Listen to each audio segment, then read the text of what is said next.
What's up, everyone? Welcome back to my channel. My name is Jabari Elliott, and this is Financial Finesse. In today's video, I'm going to walk you through 7 steps to fix your credit. And by the end of this video, you will have a complete understanding in how your credit score is calculated. And with that, let's get started. Step 1, check your credit score.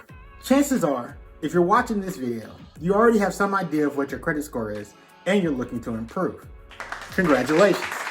However, if you do not know your credit score, please use one of the free resources linked below in the description to go ahead and check. While you're down there, go ahead and hit that like button. In addition to a numerical score, you'll also get information on open accounts, outstanding debt, and anything else needed to repair your score. And later in this video, I detail how the components of this report impact your credit score.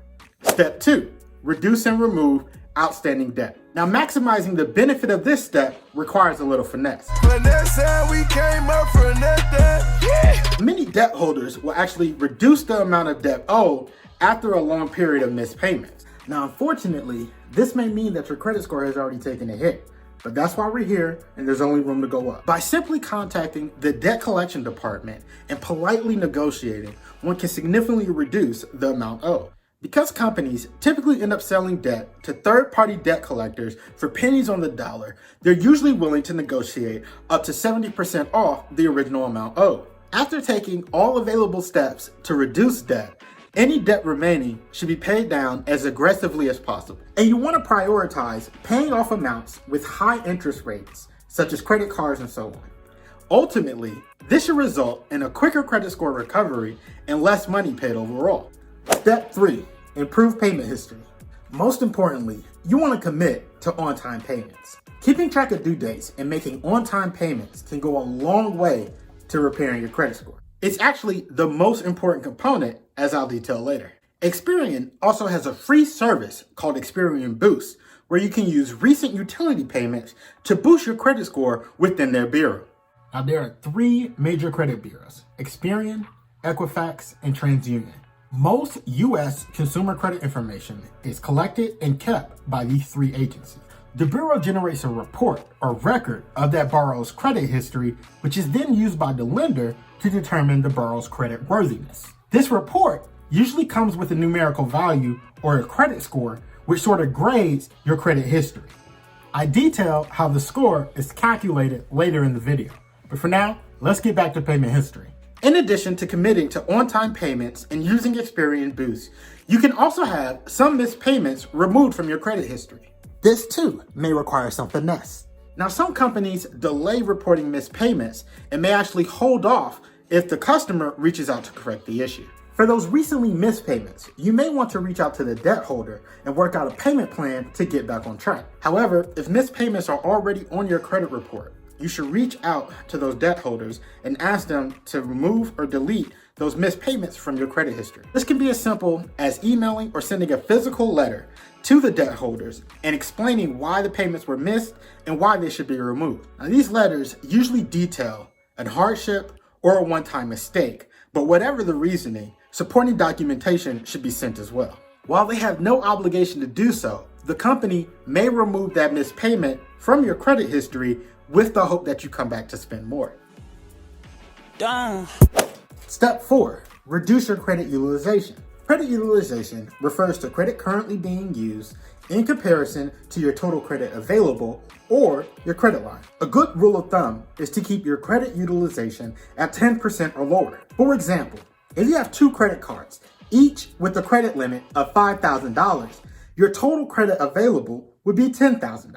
And using 10% as the metric, you want to keep your utilization or the amount you put on these credit cards at $1,000 or less. Now, your credit score is made up of 5 categories and can range from 300 to 850. Number 1, payment history. Payment history makes up 35% of your credit score and is the largest category. This is why it's so important to make on-time payments. Number 2, credit utilization. Credit utilization is 30% of your credit score. So together, our first 2 categories, payment history and credit utilization, make up 65% of your overall credit score. Number 3, length of credit history. Your length of credit history is worth 15% of your credit score. Number 4, credit mix. The mix of your credit i.e. the different types of credit you have makes up 10% of your credit score. More on this later. And number 5, new credit. New credit is worth 10% of your credit score. And so opening up too many accounts over a short period of time can negatively impact it. This is particularly important for those with short credit history. So if you have a short credit history, you really want to avoid applying for too many lines of credit. Now let's get back to utilization.